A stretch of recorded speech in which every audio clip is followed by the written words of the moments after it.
Imagine that you're being chased by a gang of armed bad guys. There's not a single tree or stone wall to duck behind for cover. And unlike in a Hollywood film, nobody's going to swoop in and rescue you. So, the villains have you cornered at the edge of a riverbank, leaving you with no escape routes on land. Your only option is to jump into the river. So now the question is, will it be safer for you to get under the water, with the H2O slowing down and perhaps stopping the bullets from reaching you? To answer this question, we need to turn to physics.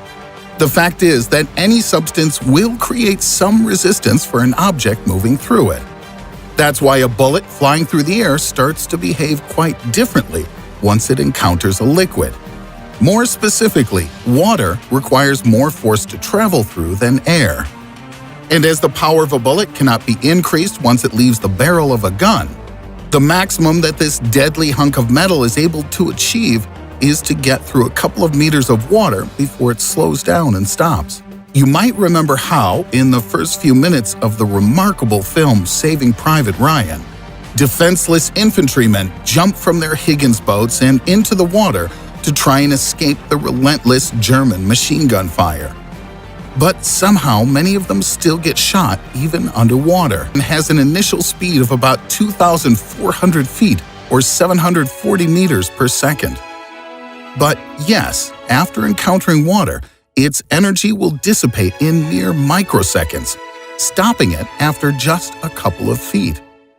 So either the American soldiers in that film were exceedingly unlucky, or Spielberg might have stretched the truth just a tiny little bit. In order to figure out which weapons are most capable of killing a person underwater, specialists in the field of ballistics carried out an experiment. A special ballistic gelatin, which replicated the characteristics of human flesh, was placed at the bottom of a pool. Then various projectile propelling devices with different calibers and various degrees of power were fired at this gelatin from close range and at an angle of about 30 degrees to more accurately reproduce real-world conditions. 980 feet or 300 meters per second. It immediately went off trajectory and didn't even come close to hitting the target. A millimeter pistol and a rifle did manage to hit the target, but only when the target was at a depth of just 1 meter and was almost directly under the shooter's feet.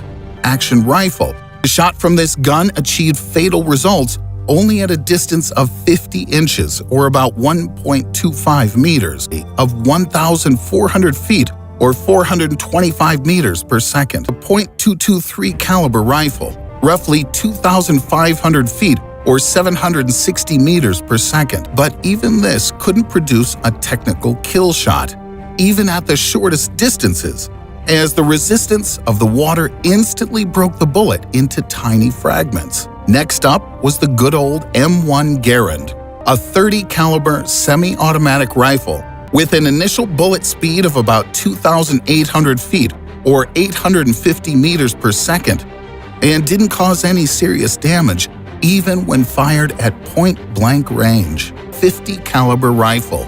Alas, it too also turned out to be completely useless, so that one would be completely safe after just diving half a meter below the surface. The name of Andreas Val decided to test this scenario, aimed at himself.